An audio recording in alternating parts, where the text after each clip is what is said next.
మీకెవరికైనా వేమన చెప్పిన మాట గుర్తుందా? పట్టి విడువరాదు అన్నారు. అంటే ఇప్పటి భాషలో నెవర్ గివ్ అప్ అని. ఒక స్టార్టప్ ఫెయిల్ అయినా, ఒక ఇంటర్వ్యూ పోయినా, ఏదైనా రిలేషన్ బ్రేకప్ అయినా ఏం పర్వాలేదు. 100 సార్లు లాగౌట్ అయినా 101సారి లాగిన్ చేయండి. అంటే ప్రయత్నిస్తూనే ఉండండి. పట్టుదల ఉంటే సర్వర్ డౌన్ అయినా లైఫ్ మాత్రం డౌన్ అవ్వదు. మన తాతల కాలం నాటి మాట చెరైవేతి చెరైవేతి అంటే ఆగకండి, పని చేస్తూనే ఉండండి. అదే మీకు ప్రమోషన్ సంపాదించి పెడుతుంది. యోగ కర్మసు కౌశలం అంటే మీ పనిని ఒక పూజ చేస్తున్నట్టుగా చెయ్యండి. వర్క్ ఫ్రమ్ హోమ్ చేస్తున్నా, ఆఫీస్కి వెళ్తున్నా, స్విగ్గీ డెలివరీ చేస్తున్నా పనిని ప్రాణంగా చూడండి.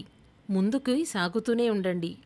ఖాళీగా కూర్చొని మేనిఫెస్ట్ చేస్తే హనుమంతుడి కూడా సంజీవిని ఎత్తలేడు. కొండనెత్తాలంటే కష్టపడాలి. శ్రమయేవ జయతే అన్నారు. కష్టపడండి. ఖచ్చితంగా విజయం మీదే అవుతుంది. మరిన్ని వినిపించే కథల కోసం కథాపుస్తకం ఛానల్ని సబ్స్క్రైబ్ చేసుకోండి. లైక్ చేయడం మర్చిపోకండి.